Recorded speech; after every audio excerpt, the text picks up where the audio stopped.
Yo, what up, street gods? There, Kim. Right, beautiful sunrise in SoCal. All right, so first turbo thought: how to become the wolf, and thoughts on becoming the wolf. So, thinking like Big Sean, being like the wolf, the hunger steady grows. Uh, you know the, or thinking about the Black Skinhead song from Kanye, the music video with the Cerebuses. Doon, doon, doon, doon, doon, doon, doon, doon. So I think in life and in the world, an interesting and noble goal or mindset to have is to become more like a wolf. Like, imagine yourself like in the beginning of the movie 300. You know that like the wolf, hungry, kind of lean, mean, kind of a wild predator, solo, and needs to be aggressive when it needs to be, and doesn't really, it's like a wild animal, right? Doesn't really care, right? And I think it's funny because like a lot of philosophers and people talk about what is quote unquote natural, right? Like, what should man be? That's the big question mark of philosophers. And like, think of yourself, like if you're a wolf, right? Do you ask for permission? Do you feel bad or guilty about doing things? Like when you eat when you kill your prey and you eat the liver, heart, and intestines, do you feel bad about it? You think about your carbon footprint. Like, so I think modern day man is so restricted because the shackles of ethics, morality, blah blah blah blahs. And I think a noble goal or something interesting for us to become is to become more wolf-like, or like, to use Nietzsche's analogy, become like an eagle, right? Just don't be like a sheep, right? So it's so funny because like all these internet memes like sheep will wake up, right? But the hilarious thing is that when somebody infers the notion, oh, sheep will wake up, right? Only a sheep could tell his other sheep friends to wake up, right? And so by telling your quote sheeple internets, interwebs, peoples to wake up, is kind of a funny notion because a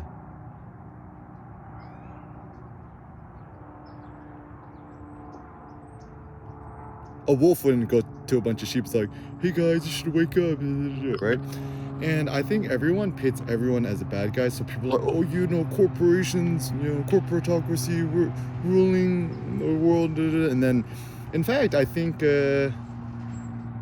these big corporations, blah, blahs, honestly, it's like, they don't have that. I mean, like, they have like huge influence, but they don't have like control, right? So notions of control are interesting because I think we as individuals, and I'm mostly speaking for us Americans, but actually even other places too. We have so much more freedom than we think we do, and we always like to paint somebody else as the bad guy. It's like, oh, and then people always making like kind of excuses. Yeah, but I got to pay my mortgage, but then everything in life we decide to do is a combination of choice and courage, and deciding whether to play to social norms or not. So for example, even the notions of, oh, I gotta buy a house or I gotta buy a bigger house because I got kids. I'm like, says who, right?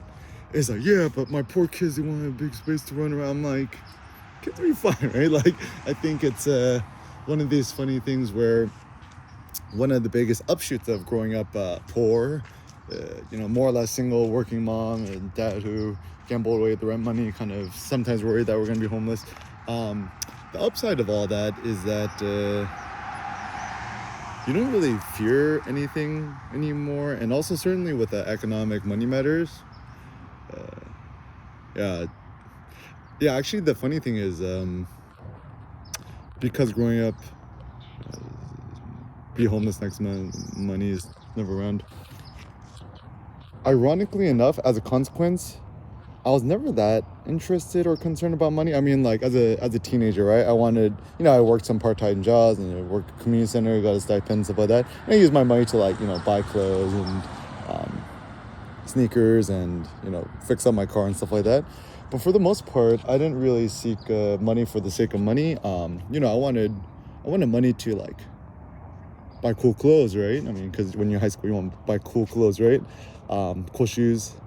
Back then, it was all about the K-Swiss, much cheaper than anything else nowadays. And fix up my car because that was kind of my passion. But even then, like my dream car was, I already had bought it at age of 16, was a 1991 Sentra SER B13 two-door coupe SR20D engine. My only dream was to turbocharge it, turn to SR20DE T for turbo, right? That's the turbo thoughts, right? Turbo everything. Only cars I'm gonna drive are turbo.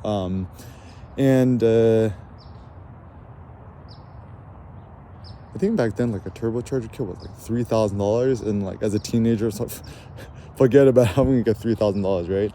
So it's like, if I ever do plan on getting back into cars, I'm gonna get some like old Japanese car and turbocharger myself. But anyways, and the question is like, as a teenager kid, why was I so into cars and stuff?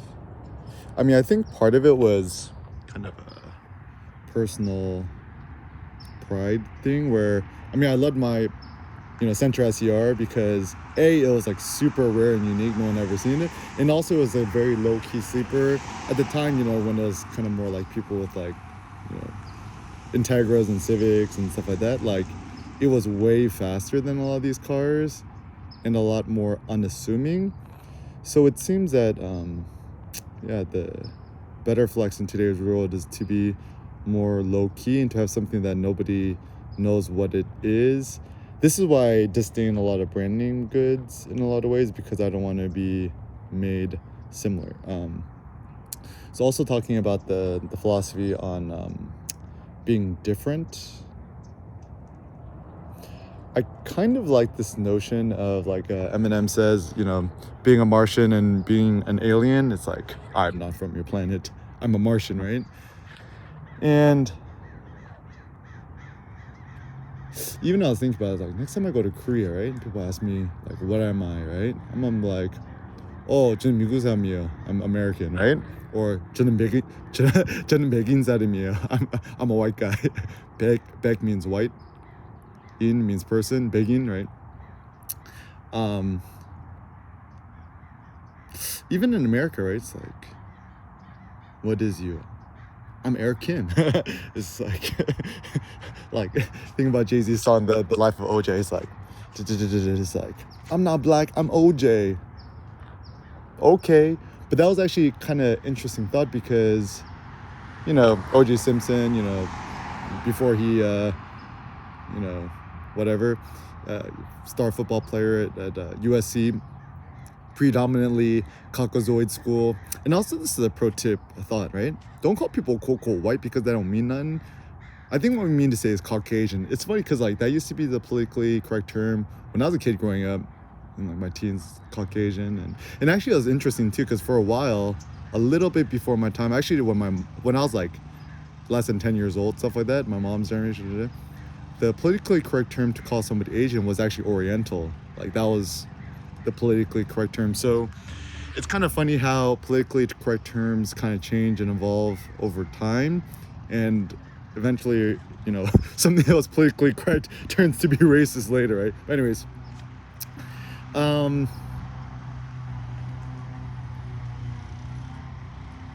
yeah, call people Caucasian, right? Or don't call people black, call them African American or Afro American or something, right? It's like, you don't look at Asian person, call them yellow, right? That's supposed to be racist. Or you don't look at somebody who's like Native American, call them red, right? So I think there needs to be some sort of congruence. I like this word congruence, right? Like I'm gonna start studying more like trigonometry and geometry and maths again, because a lot, even like to go on a tangent, a lot of the linguistic precision skills when we talk about things. Talking about it in mathematical terms actually seems to be quite good. So congruence, right? If we in a society that call people white and black, certainly we should also call Asian people yellow, right? Then and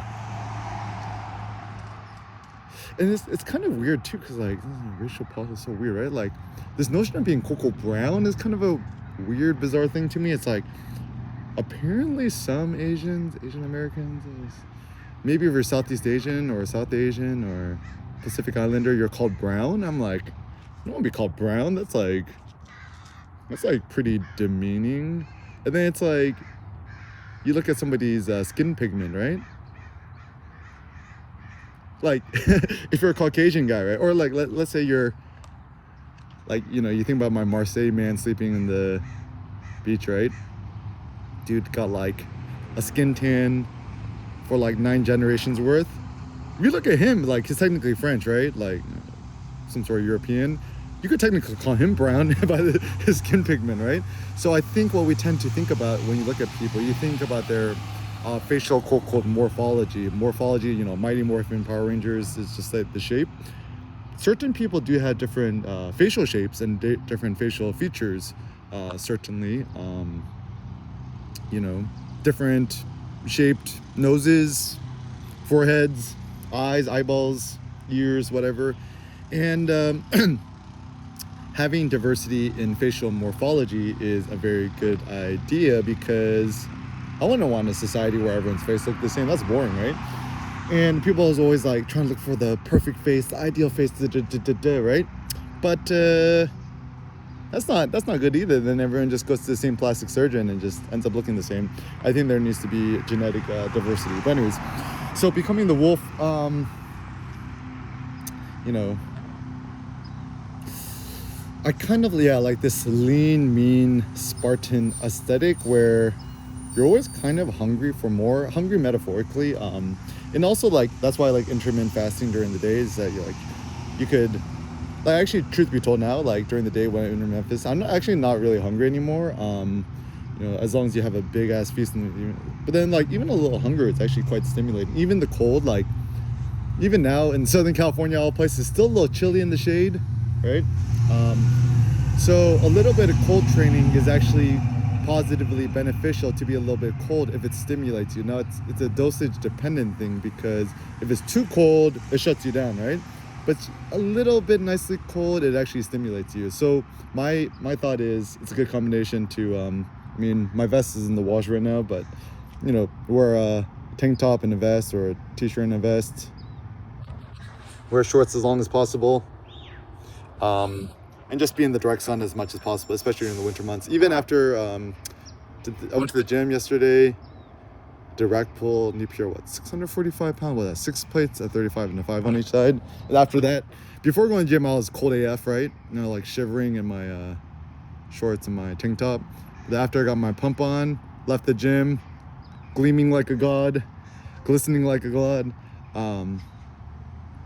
Took off my shirt and just walked home topless, and then get a little bit of vitamin D's. Also, this is the interesting thing, is the reason why people have different skin pigments based on the hemisphere, right? A lot of it is based on the winter time and the sun. So for example, if you're from like northern Sweden, like Umeå or something, right? During the winter time, you might like get 30 minutes of sunlight a day. So that's the reason why people from like northern Sweden or Sweden tend to have very light pigments. So they could absorb more UV radiation during the winter times. However, conversely, if you're from, let's say, Ethiopia or Africa, because it's like sunny all the time, certainly your body's going to adapt to have more melanin in your skin in order to offshoot the rays of the sun. And also the good thing too is that, like, you know, humans, we adapt and change. So spend more time in the sun, you're gonna get tan, vice versa, right? But I think everyone with a tan looks healthy. Like, I'm at the gym, right? I'm like, I'm the only one here with a tan. I'm like, my skin looks so much healthier than all these people, right? So even the funny thing with gym goers, they tend to be indoors all day, lack a tan. Yeah, getting a tan is a good idea. But it seems like, at least if you're from SoCal, everyone's so afraid of the sun, so everyone's always like covering the sun. I'm like, no, you gotta absorb more UV radiation. Actually, my ideal house, if I'm on the East Coast or even here, glass cube, baby, just glass cube, natural light, you know, maybe have some sort of good air conditioning or heating system in it and some blinds. But yeah, glass cube would be my ideal house. Call it the EK cube, EK Designs. My next thing is I want to be an architect. Got a lot of good ideas. You got some ideas? Shoot me an email, eric@erickim.com, right? So yeah, becoming the wolf, like, yeah, the wolf is self-reliant, is hungry, but then the question is like, how do you want to leverage your wolf-like attitude?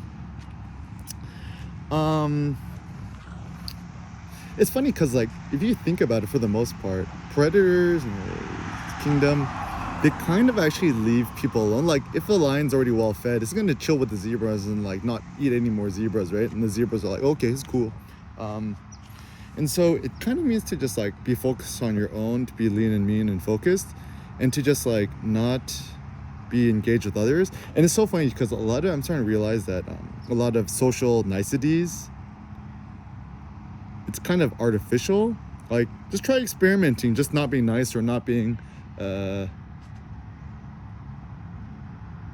to ignore other people, not greet them, to not acknowledge them, treat other people like NPCs, non-playable characters. I mean, it sounds very immoral, but I think it's a good way for us to stay focused and to preserve our stoic calm.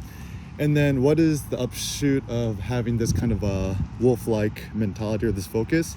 Then I think it's actually to focus on bigger, greater things, like focusing on philosophy, to focus on thinking, kind of going to the Zen zone, treat your home or the gym like your own Zen temple, to share thoughts, to hopefully empower other people, to have fun with it too. I think also the problem that a lot of people, thinkers, philosophers tend to make is people become too morose and too gloomy. Like, you don't want to be gloomy, you want to be like happy, joyful, and gay. Even one of Nietzsche's books, it's funny, it's called La Gaya Ciencia or something like that, the gay science or the joyful wisdom. Like, to be gay isn't to be like homosexual, to be gay is to be happy. You want to be, it's better to be a happy monster, a gay monster, than a sentimental bore, is what Nietzsche says. I think it's good to be a happy monster. So when in doubt, be the wolf, but be the happy wolf.